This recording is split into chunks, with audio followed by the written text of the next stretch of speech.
Ghotki railway station भरिसां बीठल पाणी जे तलाउ मां 50 वरहनि जे पीरसन जो लाश हथ कयो वियो। लाश जी सुञाणप निसार अहमद उर्फ लालो कोलाची जे नाले सां कई वई आहे। पीरसन जो लाश ॾिसंदे ई इलाइक़े वासियुनि घोटकी पुलिस खे इतलाउ कयो। इतलाउ मिलण ते पुलिस लाश खे तहवील में वठी घोटकी तालके अस्पताल पहुचायो। उन मौके ते मक़तूल जे संदसि भाउ सदरुद्दीन कोलाची ॿुधायो आहे त गुज़िरियल हफ़्ते खां भाउ लापता हुयो, जंहिंजो इतलाउ पुलिस खे बि ॾिनो वियो। हुन चयो त भाउ जो ज़हनी तवाज़ुन दुरुस्त न हो।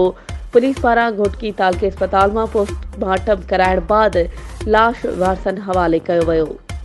वधीक ख़बरुनि ऐं अपडेट्स जे लाइ असांजे चैनल खे सब्सक्राइब कयो ऐं हा, बेल आइकन खे प्रेस करणु न विसारिजो त जीअं असांजी हर नई अचण वारी वीडियो तव्हां ताईं पहुची